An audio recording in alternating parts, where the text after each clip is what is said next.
So now that first understand the adapter design pattern, then we will understand its use case. So adapter design pattern act as a bridge between two incompatible interfaces. It involves a single class adapter, which is responsible for the communication between two independent, or you can say two incompatible interfaces. So this is the way how we will look at the adapter design pattern. So we having a adaptee and we having the client. So this client and this adaptee are not compatible with each other. So how this compatibility can be done? So by introducing a adapter, this compatibility can be done. If you're willing to look at the real life example, so we having this socket example over there. So you can see this is my socket. So obviously this is not compatible with this socket. So what we have done, we added here an adapter in between. Through this adapter, I can connect this plug to the socket. Same thing we having mobile adapter, your laptop adapter. So to connect with the AC, we need an adapter. Then we plug into the laptop and then we plug into the mobile phone. So these are the common example of adapter design pattern. Adapter design pattern is useful when you are having a old code. Let's say the code you have already written. Now there are new things you are willing to include. Let's say you are willing to use a API, but my application is already created 3 years back, or let's say 4 years back. So as per the new, I want to plug the new things, let's say new API into my code that is expecting that is having its own way of creating the database, that is having its own way for doing the things. So how we will handle that one? So through the adapter pattern, we can do that one. The common example in the code label you will find out here. Okay. Before that, let's understand what are the different types of adapter we have in the class adapter and we have in the object adapter.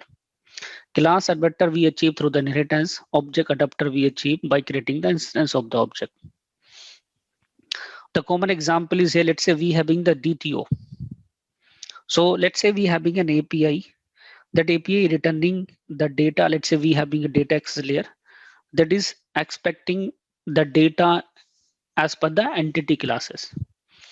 But we having a UI also, that UI having its own uh, way to display the content. So how we do that communication? We create their DTO, data transfer object. Through the DTO, we do the thing. So DTO is also the example of adapter.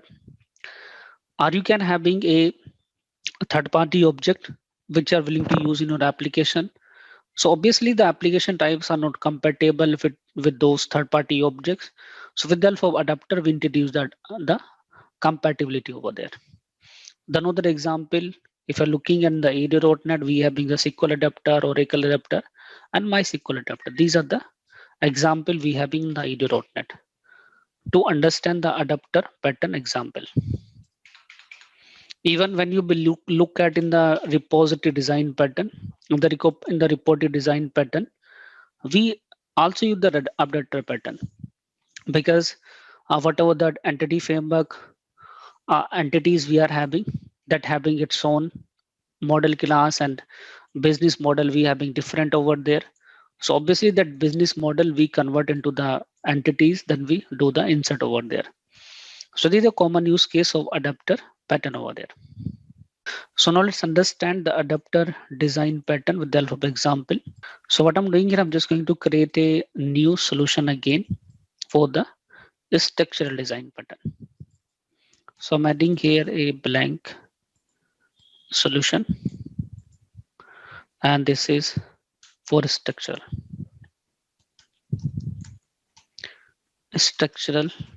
patterns. Define the location. So it is, let's say, weekend. So in the structural, I'm just going to add a project for the adapter.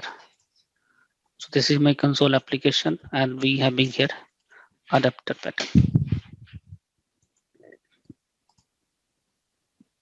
For adapter pattern, I'm taking the same example of DTO. So let's say you are having a customer manager class where we have written a code to return the data. Okay, so what I'm doing here, I'm just adding here a customer manager. It's your existing class. Don't think it's a new class. It's my old code. It can be your data access logic class. It can be your existing API, anything that is not new, that is a old one. So let's say we having a old customer manager class that is actually returning us the customer data. So obviously I will have a customer class also.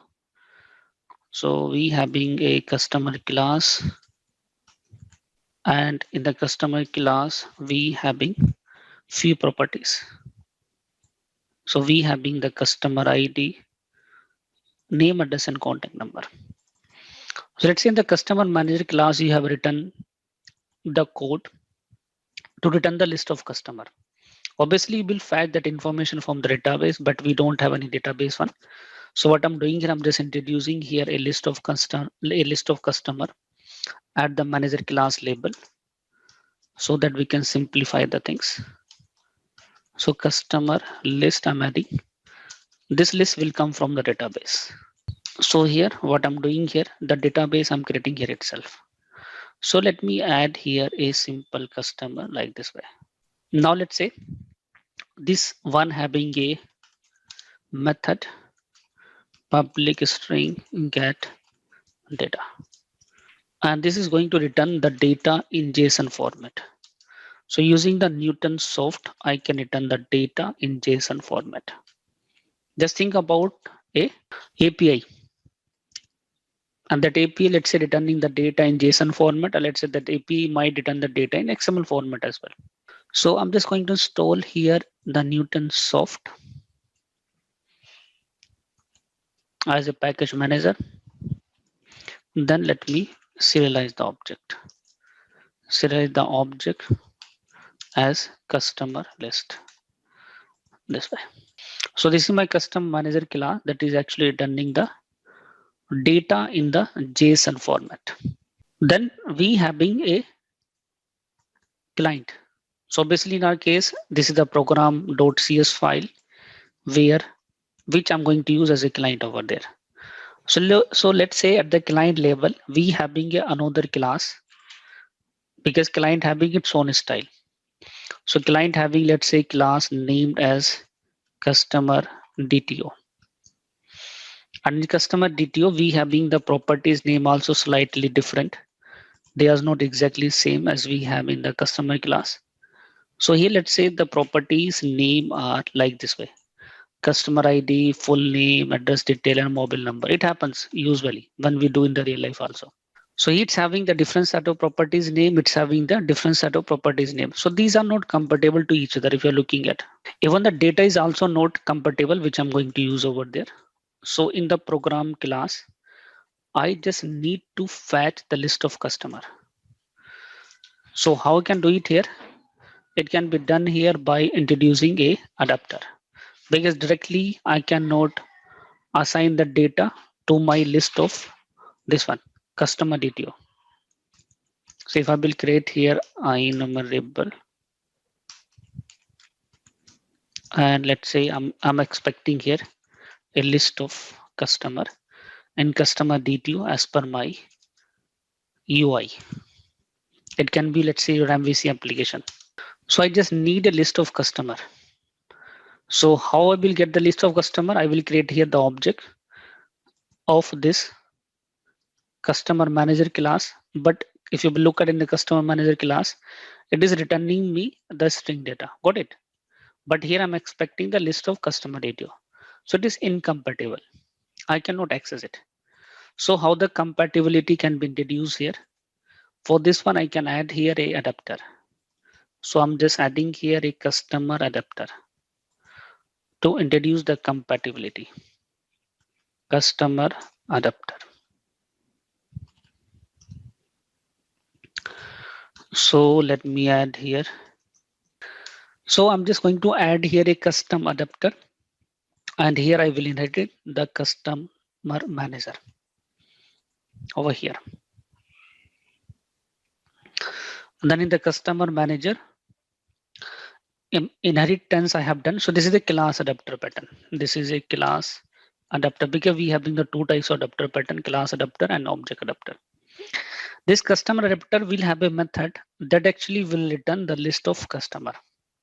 So it will have a method where we will return the list of customer. I'm sure this pattern you are using, but you don't know the name. This is the only the things. There are so many patterns we already have used in our project, but we don't know the name.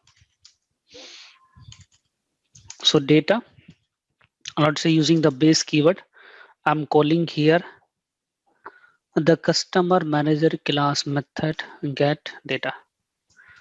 So what will happen? I will get here data in the string format, in JSON format.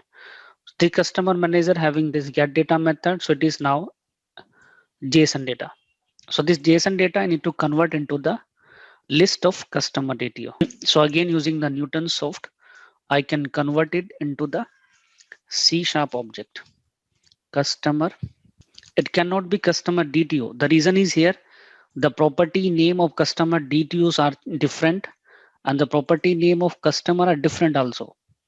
This is completely incompatible. Got it? So that's why I'm just going the deserialization into the customer class itself.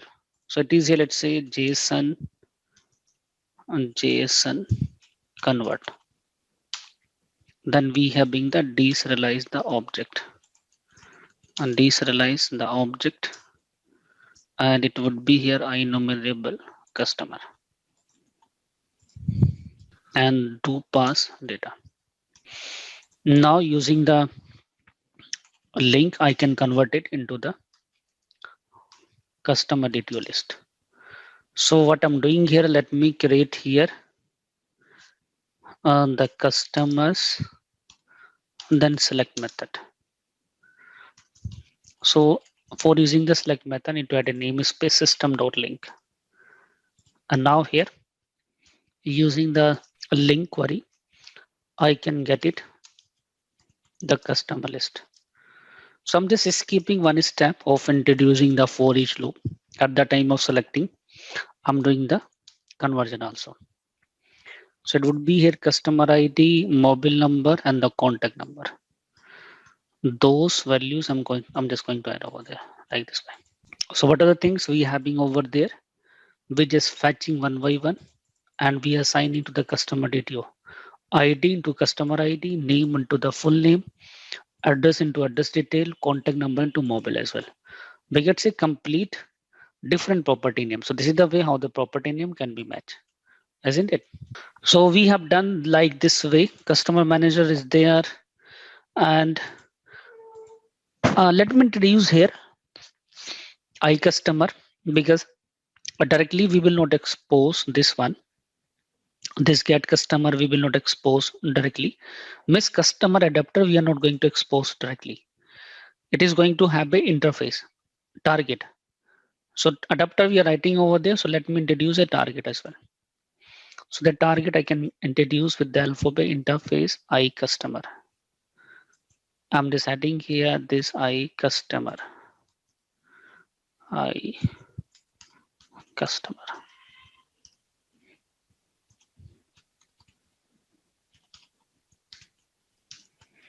Now this iCustomer same adapter method, I'm just going to define. Now here in this adapter, let me implement this interface iCustomer this way. So wherever I need this method, I will use this iCustomer. So now in the program file, I will use that iCustomer instance. So it would be here iCustomer. So it is here customer equal to new customer adapter. Now here I can call it here customer dot get customers. So I will get here the data as per my compatibility. Simple. You can put the breakpoint and you can test it out. So here I will get the data this way. So we have been here this data. Got it? So this is the example of to understand the adapter pattern. Even when you use the repository for doing the CRUD operation like DTO1, so there also you are using the same pattern. So this is the one of the solution to handle that problem, but you can have another solution also. It's simple.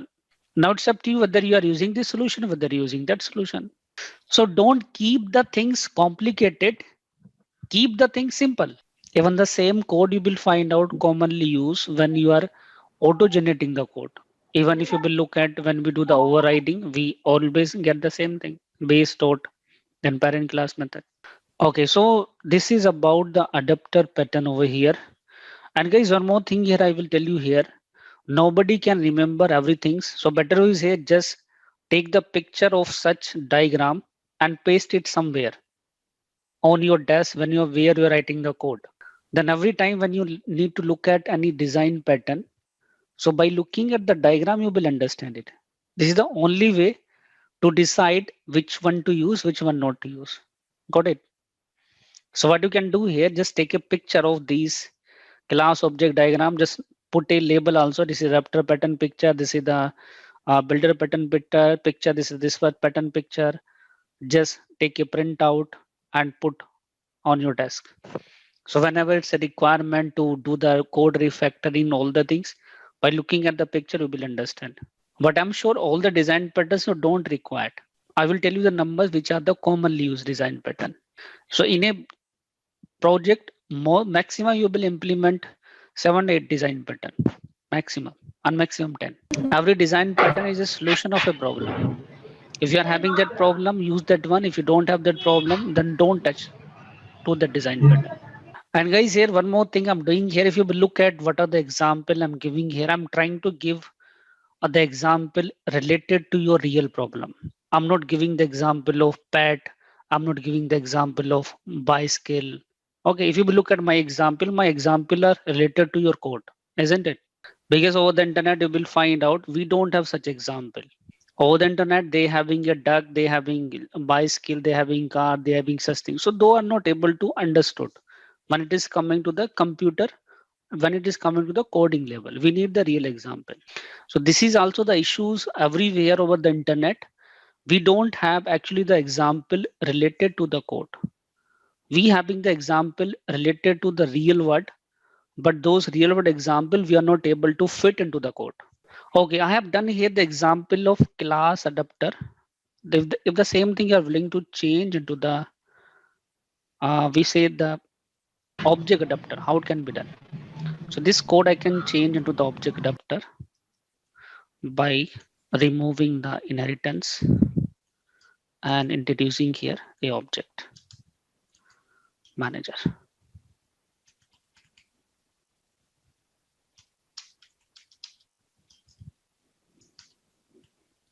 So in place of using now the inheritance, I'm using this manager. So it is an object adapter pattern.